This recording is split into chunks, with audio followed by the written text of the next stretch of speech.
Hey guys, Marshall here, doing another draft on DailyMTG.com, and as you can see, we're doing some Vintage Masters, and well, we opened a pretty good one with Tolarian Academy. Unfortunately, not very good for draft. This format doesn't really support it that well, so I don't think we're going to be taking our Mythic Rare here. Probably going to be looking at Battle Screech. I'm going to go ahead and highlight that one for now, as I think it's the best card in this pack. It's one of the best cards in this set, and it's a common. It's pretty insane. Looking down the line here, there really isn't much else anyway. There's not great Reanimator strategy in the format. The Goblin that we have here isn't a great one, even though the Goblins is a pretty good deck overall. So yeah, I think we're just going to take a Battle Screech. Okay, this next pack is kind of an interesting one. There's a Karmic Guide, which I really like. I'm going to highlight that one for now. A couple other good cards in this pack, though. Chimeric Idol, I think, is very good. It doesn't look like it would be good, but it's actually quite good, especially in an aggressive deck where you don't mind just tapping out and getting in there with your Chimeric Idol. I think the pick, I'm going to take Karmic Guide, but I think the other pick here would be Soltari Trooper. Kindle also gets a nod, but Trooper I've been really impressed by. It's basically just a 2/2 unblockable for 2, and you know, and most of the time that's really good. But I found that Karmic Guide is a really powerful card and can get a lot of work done.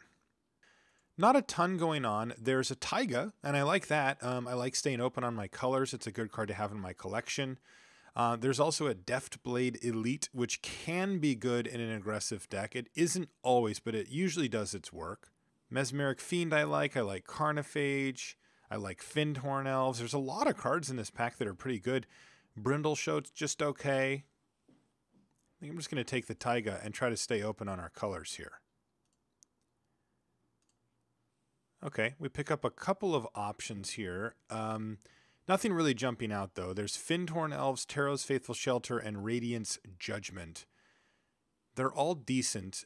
We would prefer to be beating down, but I could even see us going in a different direction and taking a Taro's Faithful or a Radiance Judgment and trying to actually play more of a controlling deck with our white cards. Our cards are actually quite good in a controlling deck as well. Battle Screech is just good. Doesn't have to be aggressive. And Karmic Guide is a great control card. It's a value play. And I like those. Yeah, why don't we try that? Let's try Taro's Faithful here and see if we can't make us a control deck. Our second color will probably be blue, but it doesn't have to be. There's other options. None of these cards really jump out at me. I like Aquamoeba. I think it's just generally a decent card, especially defensively. It's quite good. It can turn the tables on that pretty quickly. I like Owl Familiar, but not a lot. It's one of those cards that barely makes the cut. I'm going to take the Aquamoeba here. Okay, some good options for us. Benevolent Bodyguard, Choking Tethers, Kenai Even Shelter, but I'm going to take Academy Elite. If you haven't seen this one yet, it's a pretty cool one from Conspiracy, and yeah, it can get pretty big, and let's give it a try. All right, if we are going to be the defensive deck, I think Exile's the card that we want. Noble Templar's very good in a deck like this. Rescind is fine. Afterlife is okay. I wouldn't call it great. Even though it's a removal spell, it leaves them with a pretty decent creature behind that can be really annoying. And Karn, while a great blocker, isn't really what we want to be doing. I'm going to take Exile. It kind of does exactly what we want to be doing here. Okay, we have a decision now between Soltari Emissary and Mystic Zealot. Now, Mystic Zealot is a better defensive card. It's a 2/4 for 4, so it blocks better. But I'm actually going to take the Emissary because it can block shadow creatures, and because it's a 2/2 and that means that it gets to come down early and affect the board, and I like that. Okay, not a ton going for us here. I could take a Reanimate, or even just a Cloud of Fairies isn't really good on its own. The other card I wouldn't mind is a Death's Head Buzzard, because it's decent on defense, but I'm just going to take the Reanimate here. This one's actually a really interesting choice because we could still be somewhat aggressive with a Soltari Trooper. If we want to be more defensive, then we would take the Repel here, though. Yeah, I'm going to take the Trooper. I just think it's a better card, and I'm not sure where this deck is going quite yet. I'm going to take the Deathblade Elite here, and the Shelter, and the Shelter, and the Shelter, and the Stoic Champion. Okay, so maybe we're a little more on the aggressive side, like the Taro's Faithful's only defensive card we have here, but I like Soltari Trooper and Soltari Emissary a lot, And I think those are powerful cards, and I don't want to give them up. Okay, so our rare is Palancron. And Palancron is okay, but a 7-drop in what's looking to be an aggressive deck isn't really where we want to be.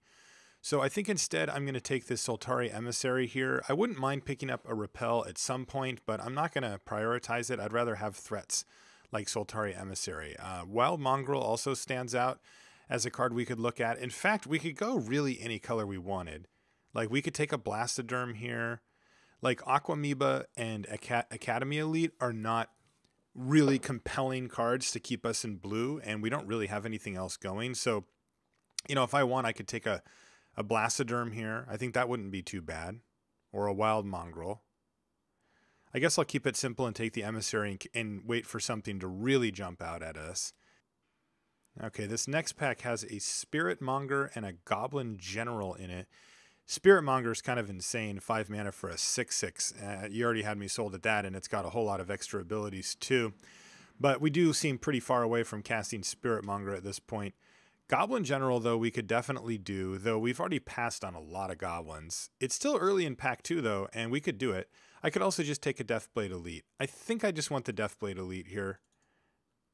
It's our second one. And I think for now... All right, now I think I want to take the Beetleback Chief. I could also just take a Suchi and stay open, but Beetleback Chief is so good. I'm going to take Beetleback Chief here. I'm going to hide these blue cards. And here's another Battle Screech. I'm scooping that one up. I'd love to pick up this Trooper, but no way. Battle Screech is the best. All right, here's Armadillo Cloak. That's interesting. Remember, we have this Taiga over here. And we can splash it. I think I have to take Goblin General in this case. I could take Benevolent Bodyguard, Radiant, or Exile. Exile's really not that great here. I'm not excited to have it in a deck that's now looking to be quite aggressive, but I think I want the Goblin General. Oh, baby. Now we pick up some good stuff. Goblin Trenches, yes, sir. I will take that all day. I'd even play an Imperial Armor in this deck probably, but Goblin Trenches is one of the best cards in the set, and I want it. Taros Faithful, you go to the sideboard. Probably put 2 of these shelters in the sideboard. Okay, so we can take another Taros Faithful, Secluded Step, or Breath of Life. Breath of Life just brings a creature back, but most of our creatures aren't going to be really worth bringing back, so I'm going to take Secluded Step here. I think that picking up the cycling lands is really important in this format because there's so many good cards and so many good playables that sometimes you need to... You can dedicate picks to your land slots that don't take spell slots, and you can get ahead of your opponents. In this pack, I'm going to take Lightning Rift. I don't know if we're going to actually be able to play it yet, but I'm going to keep my eye on it.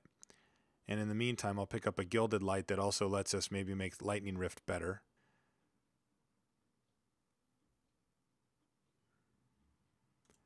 I'm going to take a Renewed Faith here. And the question here is, do I want to play Grasslands in case I want to splash for something green, or do I want to take Claws of Wirewood? I think I just want to take the Claws. It's another cycling card, and it also destroys all of our Battle Screech tokens, which is bad for us.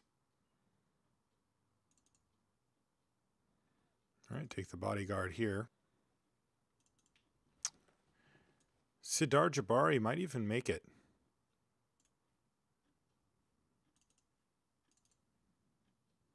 Wow, for our next pack, we opened up a good one. We opened up Masticore here. There's also a Goblin Ringleader, a Skirk Drill Sergeant, and another Secluded Step, which we would play, but Masticore is really good. So we're going to take Masticore. Probably bumps out this one. You can take a look at Masticore here. Pretty unbelievable card. Okay, and here's another good pack for us. We've got some good options. There's an Astral Slide, which so far we can actually use decently. What can we abuse with it, though? Beetleback Chief is the first thing that I see that really is great with Astral Slide. Karmic Guide, also definitely an option. We can sort of go off with that. Our other creatures, perhaps not as much. There's also just a Gust Cloak Harrier and a Mistmoon Griffin, which are certainly options here as well. Solar Blast is pretty good too. And it cycles as well, which can work with Lightning Rift now that I see it.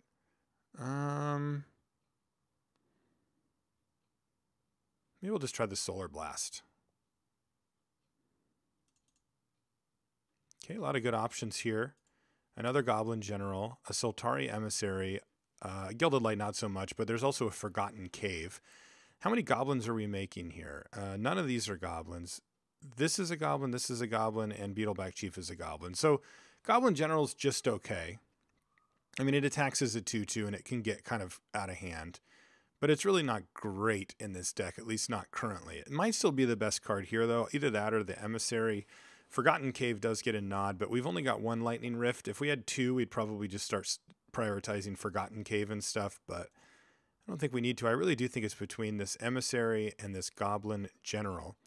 I'm just going to take the Emissary. The Goblin General's not really doing enough here. These tokens are good on their own. We don't need the Goblin General to make them better.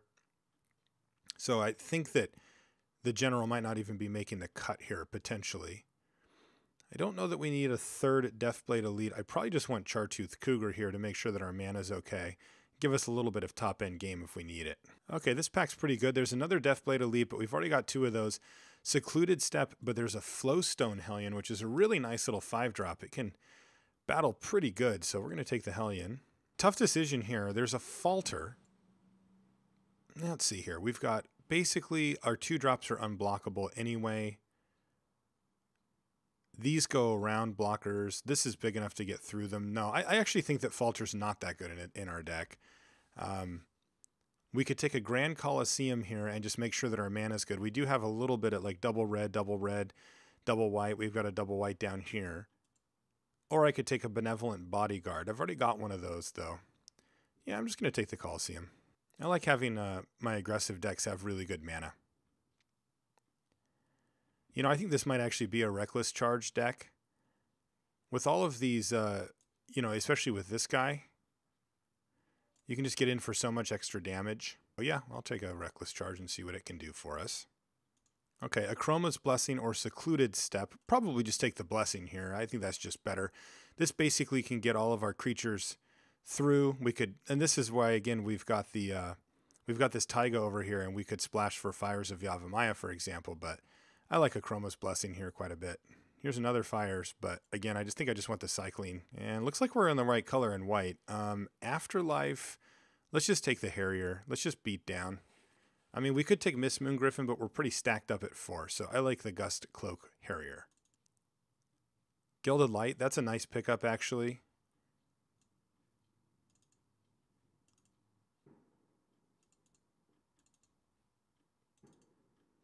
Okay, so our deck looks pretty solid to me so far. We've got a lot of options. We can make a hard-to-block creature get in for a bunch with Reckless Charge. We can certainly go wide with double Battle Screech, Beetleback Chief, Goblin Trenches. We can just go, you know, make a million tokens and attack them with everything. I'm going to move these lands up here so that I can get a look at what our deck actually looks like here.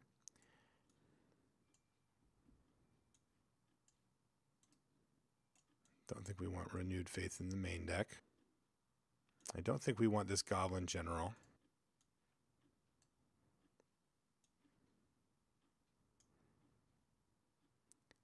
So there's what it looks like. We need to make one cut from this. I think we can probably cut a Benevolent Bodyguard here. I don't think we're protecting anything particularly. I mean, the Flowstone Hellion or a Masticore, you know, this protects itself. This is, well, that'd be nice to protect. Karmic Guide has protection from a color already, so I don't know that we need to have an extra card for that. We've also got a Shelter and a Gilded Light. Oh, Gilded Light, how did that make it in? Probably want that one out of the sideboard. So if that's the case, we can play... I'd love another 2-drop, but we didn't quite get one. I could just play another Shelter. Or another Deathblade Elite, even. Alright, maybe I will just run one of these Cyclers. Remember, we've got a Stoic champion too, so he's going to get bigger as we go. But let's play these lands, and then let's see what we need. Obviously, we're heavy white here. This thing says 10-4. Let's add that and see where that puts us. We don't need much, but I think we do need a few more than 5. So I'm going to bump that up a little bit here. And that seems a lot better to me. Okay, let's submit this deck and see what our red-white aggro deck can do.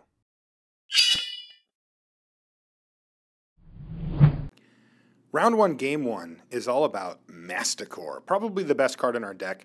And you're going to see throughout the course of this game how we manage Masticore. Masticore makes you discard a card during your upkeep or else you have to sacrifice it. So it's a pretty interesting card to have on the battlefield. It also can absolutely dominate strategies like the one that we're seeing from our opponent here with a bunch of small creatures. Now, as you can see, we had a Soltari Trooper. He kindled it. So basically, we've kind of just been playing cat and mouse, and now we've got a situation where we get to untap with Masticore.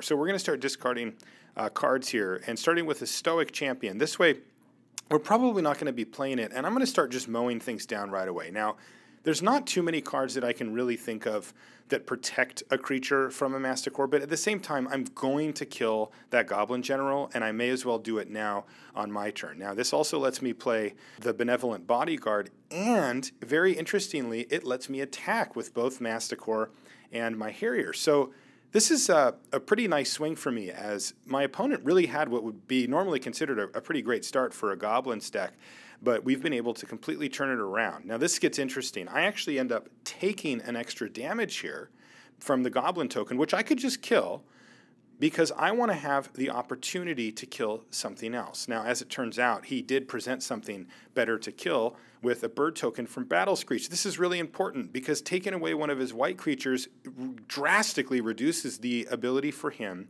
to flashback Battle Screech.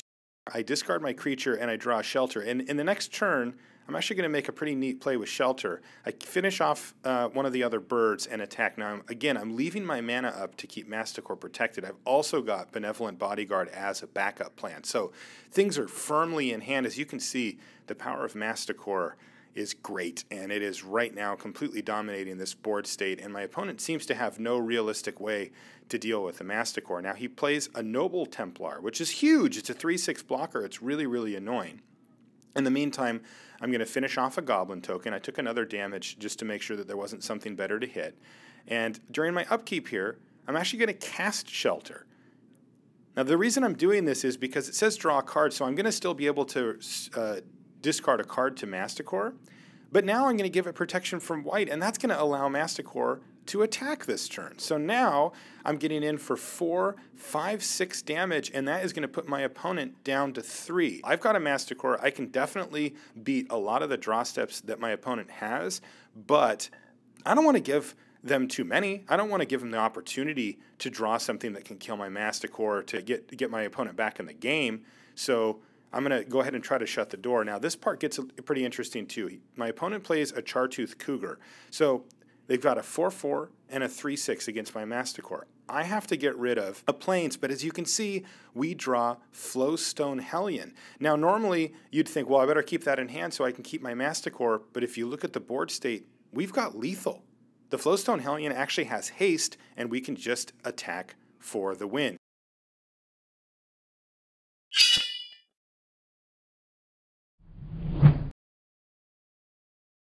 Okay, so here in round 1, game 2, we find ourselves with yet another Masticore. As you can see, we've had some fights. A couple of creatures have died. Some things have been cycled. But once again, we're playing the Masticore game. And right now it looks great. We're up against a Goblin War Chief and a Benevolent Trapper. Both of those die to Masticore plus the mana I have on the battlefield. And it looks like we're going to be able to take over the game once again with Masticore. Now, Masticore gets interesting because you are discarding cards and you have to manage a lot of things. Here's a Thopter Squadron, which is functionally a 3/3 flyer here, and that puts it out of Masticore range. That's an issue. We're at 16 life, and we're going to have to use something, probably the Solar Blast in our hand, to kill that Thopter Squadron. And that's going to be an issue. We're going to take some damage from it. Also, the Tapper, the Benevolent Trapper there, is a big issue, and we're going to use this turn worth of Masticore to make sure that it's dead so that he doesn't get to tap anything down with it at all. And we decide not to attack since we're not going to leave any regeneration mana up. And also, I'm going to keep the land in my hand. We really want to make sure that we can protect our Masticore. We've got a Shelter in hand that can also protect it, and of course it has regeneration for 2 mana as well. So we're going to start taking some lumps from the Thopter Squadron here. You can see that you can remove things from it, but we're basically preventing him from doing that. The Masticore says, no, you're not going to be removing any Thopter tokens from the Thopter Squadron anytime soon. And our opponent is going to get to bash us, though, here for 3, and our Masticore can't really do much about it right now. We managed to untap with Masticore, which in and of itself is pretty nice, and we draw Soltari Trooper. Now the way is clear. We get to attack. So we're going to attack with our 4/4 and our 2/2. We're going to leave the 2 tokens back, and our opponent pretty aggressively trades off his Goblin for our Goblin, and that's a perfectly fine trade for us. But our opponent also has Exile here. Exile target non-white attacking creature. You gain life equal to his toughness. Now, normally, we'd like to just regenerate here, but we can't. It exiles. So instead, we're going to use our Shelter to protect our Masticore. So we dodged a bullet here for sure. Now, we have a decision on what to do with the rest of our mana, and I decide I'm going to play Soltari Trooper here because I want to start pressuring my opponent. My opponent's down to 1 card in hand, 2 after the draw step, and at 15 life, and I can start hitting for 6 damage, maybe even 8 a turn, depending on what my opponent plays. So I'm going to take another 3 and drop down to 10, and the Thopter Squadron is starting to become an issue. I'm going to need to deal with it at some point. Beetleback Chief is going to gum up the ground, but ultimately doesn't really change much. So I'm going to take this chance to use the Solar Blast right now, and I'm going to take down that Thopter Squadron. So this way, I can start applying pressure with Soltari Trooper, and with my opponent only on 1 card left in hand, I feel pretty safe that my Masticore is going to survive. Now, unfortunately, my opponent draws Flame Tongue Kavu for the turn, and that is going to kill my Masticore. So we have left our poor Masticore out in the cold, and down it goes, Masticore down, and now we're stuck trading Goblin for Goblin here, but it's actually not too bad. We've got Goblin Trenches in our hand with 4 lands on the battlefield plus another land in hand, and we actually get our draw steps now. So as you can see, fast forward a little bit here, and I've played Goblin Trenches, activated a few times, and traded off some things, but we're still attacking with the Soltari Trooper. Our opponent falls down to 5 life, and we get to make multiple tokens here. Now, I'm actually going to trade some of these tokens off. I don't have to do this. The reason I'm doing this is because I want to play around some type of burn spell. I don't want to get burned out, for 3, with a Chain Lightning or something like that. When I'm at 6 life, if I take 3 from the Noble Templar, for example, I could just get Chain Lightninged out. And remember, I have the Soltari Trooper to keep attacking. That is until my opponent plays Kindle. That kills our best pressure, and our chump block plan falls apart on us as the Goblin Trenches has eaten away so many of our lands that we're barely ahead here. So we're going to keep making chump blocks here with the mentality that, well, we still are playing around the same type of card. We're going to trade off for Beetleback Chief and just hope that our Goblin Trenches is going to be enough. But at this point in the game, our opponent draws and plays Battle Screech, flashes it back, and basically that's the nail in the coffin. Battle Screech of our own sort of laughs at us in hand, and we're going to pick up a loss in game 2 here.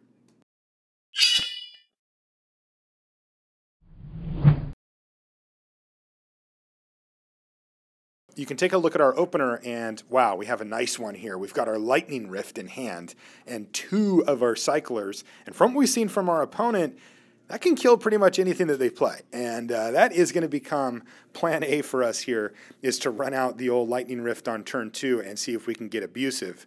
They start off with a Skirk Drill Sergeant. We draw a pretty good one with Karmic Guide, but we're going to start the Lightning Rifting right away here and kill the Skirk Drill Sergeant. So 1 creature down to the Lightning Rift, so we've already got that card back, and things are looking pretty good for us here. Our opponent plays Soltari Trooper, another juicy target for our Lightning Rift, and we waste no time in taking out the Trooper. And of course, the beauty of Lightning Rift with the Cyclers is that every time you cycle, not only do you get the 2 damage, you also get to draw a card.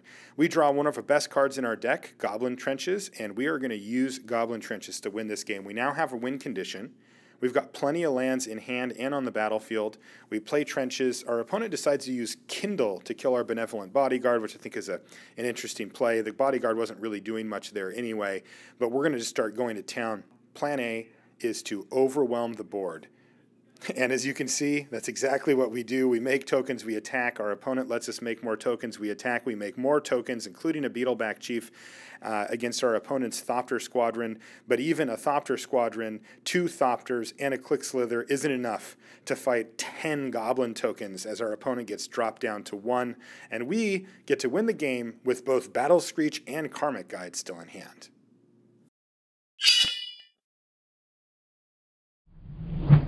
In the second round, we get to use Deathblade Elite. In fact, a pair of them in kind of a cool way. We use them almost as removal, which isn't the way that they normally get played, but sometimes they do.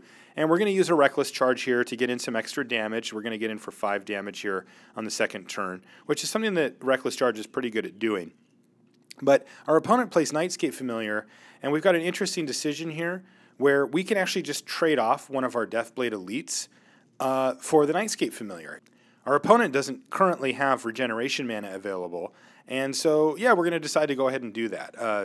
Nightscape Familiar can do some kind of broken things if left unchecked, and we want to make sure that it goes away. 4 different colors of mana available. Thankfully, they can only come up with a Kenai Aven, which isn't really great, so we're going to make a Soltari Emissary and pass the turn back, start taking some lumps from the Kenai Aven, but not really too worried about it at this point. Now, Thalkalos Drifters is a different story, and this is a really interesting attack step.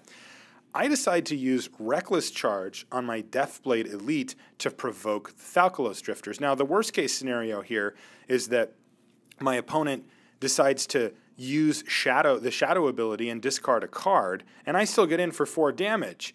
If my opponent doesn't use the Shadow ability, then I get to kill the Thalkalos Drifters, which is potentially a big threat down the line, and I view my Deathblade Elite as pretty expendable at this point. I let the damage happen, and I kill the Thalkalos Drifters, and also get in for 2 with the Emissary, which is important. My game plan then becomes to play Chartooth Cougar and beat my opponent down, but a Blazing Spectre puts a bit of a wrench in that plan, and also increases the clock for my opponent by a lot. 4 power in the air adds up really quickly. I discard the mountain, hoping to draw another land to play my Cougar, but I draw something arguably better with Flowstone Hellion. All of a sudden, I'm back in the driver's seat as I get to attack for 7 damage, and my opponent's only at 12, so this is going to drop them down to 5 and really put me in the driver's seat. My opponent attacks with Blazing Spectre, making me discard the Chartooth Cougar, but I draw one of my best cards again, Goblin Trenches. I play the Trenches after attacking and forcing a chump block, but my opponent has a Windmill Slam of their own, Crater Hellion, to wipe the board. But I gotta say, even with a Karmic Guide off the top, Goblin Trenches versus Crater Hellion is not a real fight. I start making tokens, I start chump blocking the Hellion to play around burn spells, and I still get to attack with a bunch of my tokens, and eventually I whittle my opponent's life total down to 0.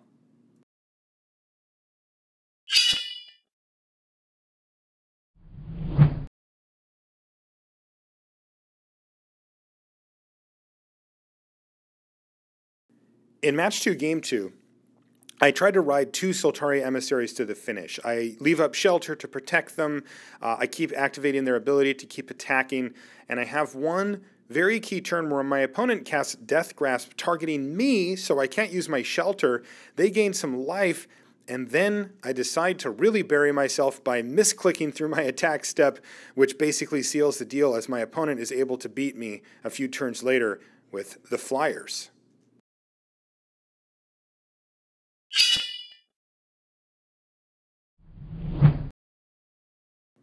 So the third game starts with me curving out pretty nicely with white 2-drops while my opponent is missing 2 of their 4 colors, and that's going to give me a big advantage throughout the course of this game. A solid mana base and a solid curve can really win you games when your opponent stumbles if they've overstretched the bounds a little bit. That brings us to a really interesting decision point. My opponent has attacked with a Mesmeric Fiend into a Soltari Emissary, offering a trade. There's a Battle Screech underneath the Mesmeric Fiend, which is a great card I'd love to have in my hand, and I'd love to cast it and flash it back and make a whole bunch of flyers and try to kill my opponent with it. Let's go in the tank and dissect this decision. First, let's flash back to earlier in this match. As you can see, our opponent played a Crater Hellion against us earlier. That's a board sweeper that's going to kill everything that we have on the battlefield here, and our opponent's only a couple of mana away from actually being able to cast that spell. If my opponent has a Crater Hellion, what's my backup plan? If I block with Soltari Emissary to get Battle Screech back, I'll have a slightly better board. A flashback Battle Screech will be better than just a Soltari Emissary and could even kill my opponent a turn faster. But if my opponent does find Crater Hellion, I have no backup plan here. 2 planes in hand and all my creatures dead, I'll lose that game in short order. So the decision is, do I want to block and get back a slightly better card now, or do I want to save that Battle Screech underneath the Mesmeric Fiend? Now, if my opponent were to draw that Crater Hellion and play it, I would get Battle Screech back, and I could potentially use it to win the game as a backup plan. I decide to take the damage and let that Mesmeric Fiend babysit those birds just in case my opponent finds a sweeper. So I continue to beat my opponent down, even though I draw a bunch of irrelevant spells, a Lightning Rift that doesn't do anything, and some lands. A Predatory Night Stalker is a last-ditch effort, and it's not going to get the job done versus what I have on the battlefield, as I've got a pair of Soltari Emissaries and a 2/2 flyer to finish things off. All 3 of these creatures are lethal, and with me sitting at 17 life, and my opponent does find that second red source and 6th mana. Fortunately for them, it comes into play tapped. Maybe they had the Hellion, maybe they didn't, but I like how we played around it, and it earned us the victory.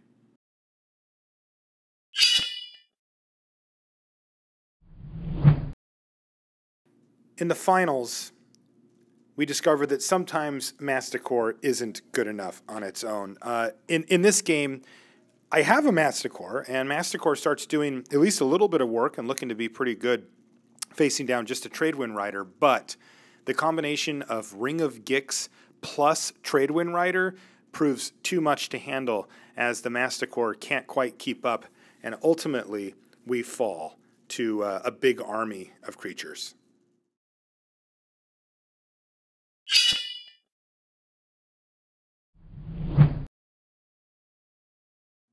Okay, so we have a great opening hand here, and we're going to kick things off with a Soltari Trooper. We get to play Deathblade Elite. We're only 1 white mana away from casting and then immediately flashing back a Battle Screech, though we haven't actually found that white mana as of yet. We do find a Soltari Emissary. We get to play that. That's going to keep the pressure going. So even though we don't get to play Battle Screech quite yet, we do have some nice pressure with basically 2 shadow creatures on the battlefield versus just 1 creature from our opponent. And they're already down to 15. Now we draw maybe our best card in the whole deck, Masticore, and we're looking to just run over our opponent here in the second game. So we're going to attack for 4 damage, drop them down to 11, and still have enough mana to play a Masticore post-combat, even though they have an Urnum Djinn. So we take a hit from Urnum Djinn and an unwelcome addition to the board, Ring of Gix. We get rid of a mountain. Now we can flashback Battle Screech if we want to discard it to Masticore, but our creatures are better served attacking at this stage of the game still, so we're going to keep that in our hand in case we draw a Plains, in which case we can cast and flash it back immediately. It's much better than a Chartooth Cougar here, given that our opponent has a Ring of Gix.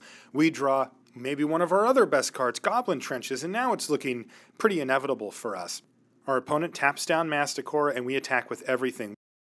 It's okay if our opponent blocks and we lose the Deathblade Elite here. We're not going to pay the mana because we'd much rather just have Goblin Trenches on the battlefield. With our opponent at 3 life, we can make a bunch of tokens and either chump block or run them over, depending on what our opponent does. So our opponent plays Elephant Guide on Urnum Djinn, making it a 7/8. But our opponent doesn't attack anyway, just leaves the 7/8 up with the Ring of Gix and the Aquamoeba. We make two tokens so that we can attack, and we suss out our options.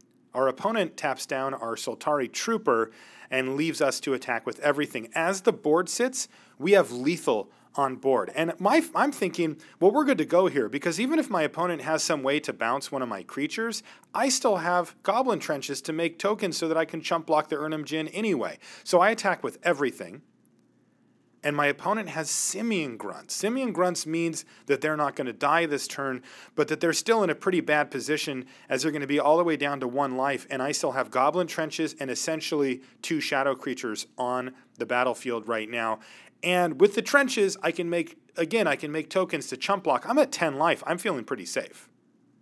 My opponent pays for Simian Grunt's Echo cost and then breaks my heart by playing Gaia's Embrace on the Urnum Djinn, making it a 10-11 with trample and allowing an attack for exactly lethal damage, as I can block the Simian Grunts and throw something in front of the Urnum Djinn and take 10 damage on the nose, and we lose a heartbreaker here in the finals of Vintage Masters. All right, that's going to do it for this Vintage Masters draft. I certainly thank you for joining me for this. Once again, let us know if you have any feedback, if you want anything changed, what worked for you and what didn't. And we certainly hope you enjoyed it. I'm Marshall Sutcliffe. We'll see you next time.